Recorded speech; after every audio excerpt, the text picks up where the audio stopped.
गुरु भावा परम तीर्थम। और शिव जी ने हिम्मत का काम किया।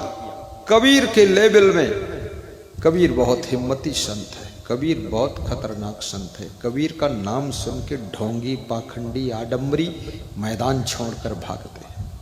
उनको तुम बोल दो मैं कबीर पंथी हूं, बस इतने मुंह ऐंठ कर लग बैठते, डर जाते। ये तो ढोंग मानता ही नहीं, कबीर पंथी है। गुरु भावा परम तीर्थम। जैसे कबीर बोलते हैं ऐसे आज शंकर भगवान बोल रहे हैं। शंकर भगवान कहते हैं कि अन्य तीर्थम निरर्थकम। यह स्कंद पुराण में लिखा है कि अन्य तीर्थ निरर्थक है, फालतू बकवास। तो बोले फिर सर्व तीर्थमयम देवी श्री गुरु शरणाम्बुजम।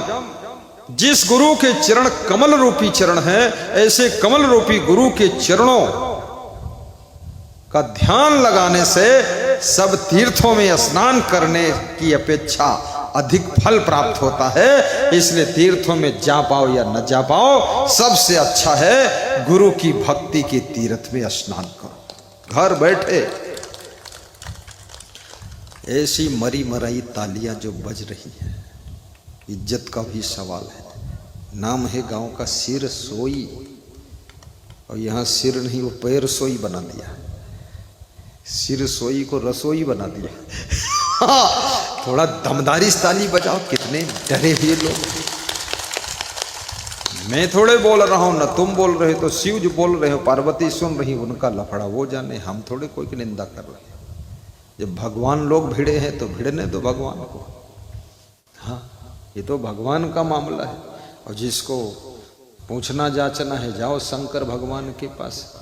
ज्यादा तर्क करोगे तो शंकर भगवान त्रिशूल तुम्हारे पेट में खोस देंगे, और क्या करें। ज्यादा उनसे भिड़ोगे तो मारेंगे तुमको।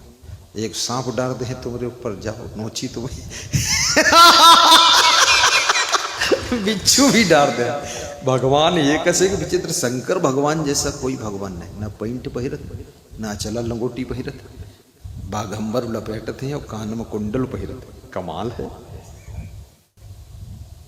और गले में सांपन की माला है। ये तो हम तो प्लास्टिक माला पहिरत है। ये कोई सांप तुम लाइक कर डार दो, मरे हुआ वत्ते न हमारा काम हो जी पूरा।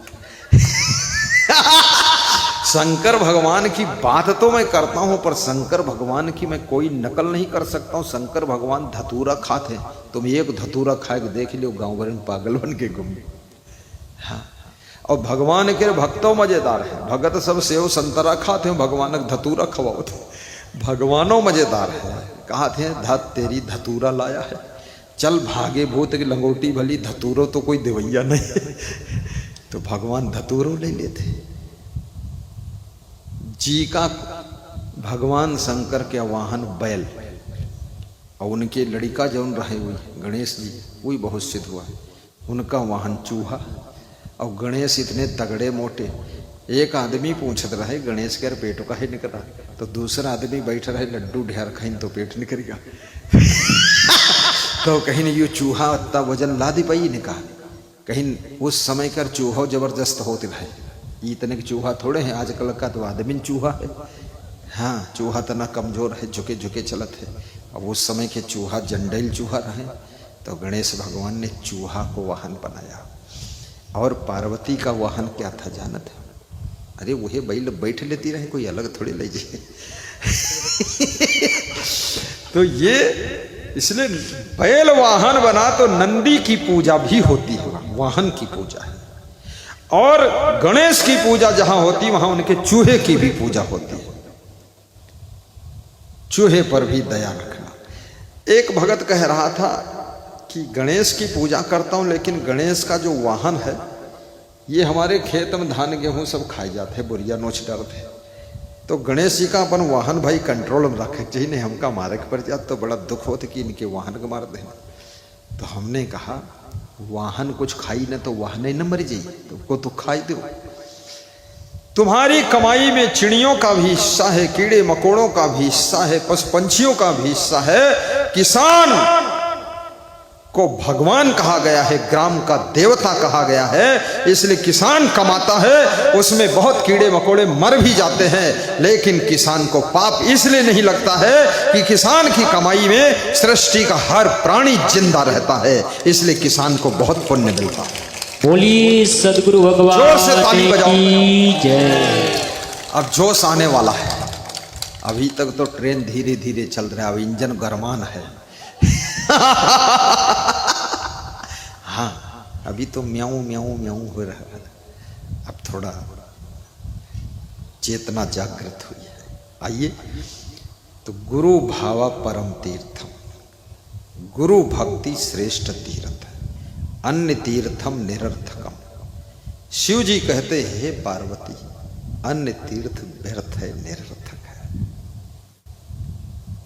सर्व तीर्थमयम देवी, सब तीर्थों का फल है देवी, श्री गुरु चरणाम्बुजम, श्री गुरुदेव के कमल रूपी चरणों में प्राप्त होता है। कमल रूपी चरण, देखिए शर्त है, एरे गहरे नथु खैरे वगैरह पगैरे लगेरे झगेरे तगेरे, ऐसे गुरुओं के चरणों में कुछ नहीं। उससे अच्छा तो बैलक चरण है, ऐसे गुरु हैं बैलोस गाड़े। सिगरेट गुरु पिए, बेड़ी गुरु पिए, तम्बाकू गुरु खाएं, गुटखा गुरु खाएं, चाय वही पिए, ग्रीन टी और लाल टी और टीमा टी, वो सब टिम टिम टिम टिम करें। और गुरु लोग ऐसे ऐसे हैं, अरे कुछ पूछो ना, सब बेविचार भी करते हैं, अनाचार, दुराचार, आलसी, मक्कार, मैलुआ, गंदा, क्रोधी, लंपट। इन गुरुओं का खंडन कर दिया शिव जी ने। शिव जी ने शर्त रख दी कि जिनके चरण कमल रूपी चरण है। तो कमल रूपी चरण क्या होता है? कमल रूपी चरण क्या होता है? कमल सरोवर में पैदा होता है, उसकी जड़ कीचड़ में होती है, तना पानी में रहता है, और फूल कीचड़ और पानी दोनों से बिलग रहता है। अर्थात जो इस माया के संसार में जन्म लिया है और इस मोह के जल में जिसकी जिंदगी है, लेकिन जिसके विचार और जिसके कर्म, जिसका चरित्र माया मोह से ऊपर उठ गया है, उसी की जिंदगी कमल है। और ऐसे कमल रूपी गुरु के चरणों की पूजा करने से सब तीर्थों से ज्यादा फल प्राप्त होता है। बोलिए सदगुरु भगवान की जय, असंग देव सरकार की जय। गुरु समान दाता नहीं, याचक शीश समान, तीन लोक की संपदा, सो गुरु दीन्ही दान। तीन लोक की संपदा, सो गुरु दीन्ही दान। गुरु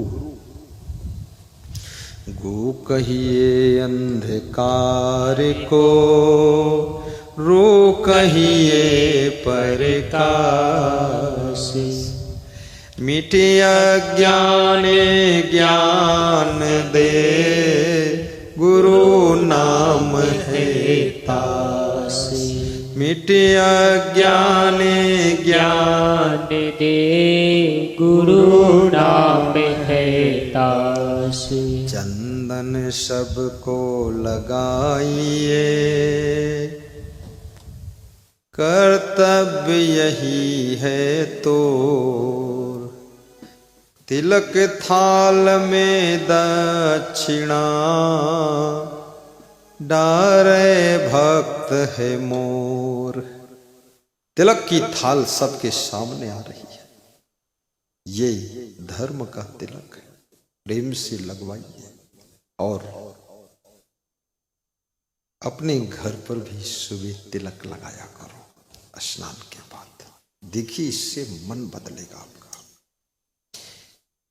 कपड़ों का भी बड़ा असर होता है, तिलक का भी असर होता है, लगा कर तो देखना। जो स्त्री बंधन लगाती है, इसको क्या कहते हैं? सिंदूर। उसके दिमाग में सिंदूर का प्रभाव प्रवेश कर जाता है, उसका मन हर समय सजग रहता है कि मैंने अपने सुहाग का चिन्ह लगाया है। और जो आजकल की कलयुगी स्त्रियां शूर्पणखा बनी घूमती हैं, न वंदन न चंदन और न सिंदूर, खाली तंदूर की रोटी खाती है। अरे बहुत फोरे हुई गई मेहरुआ, सहूर नाई है, कुछ पता ही नहीं चलती का बियाव भवा है कि नहीं भवा है, ऐसे घूमत है बूढ़ा। ये पहचान तिलक लगाना चाहिए। और साधु बन गए तो साधु जैसे कपड़े पहनना चाहिए।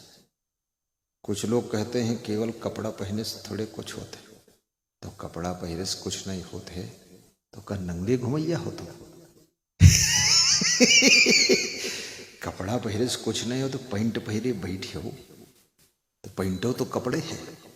कहते हम भीतर से साधु हो, तो भीतर से साधु हो तो बाहर से कहीं नहीं साधु वाला कपड़ा पहनत, कहीं बाहर हमको एक दिखाई देने तो भीतर छिपावत काहे, चोट्टा काहे बने, बाहरों बदलो। तो बाहर से इसलिए नहीं पहनत है, कब हो जरूरत पड़ी तो साधु को उल्टो कर्म कैले है, पहरे बैठे धोता धोती धोता क्यों पहने हो, साधु वाला कहीं नहीं पहने। जब भीतर से साधु हो तो ऊपर से साधु वाले वस्त्र पहनने में तुम्हें प्रॉब्लम क्या, ये तो बताओ हमें।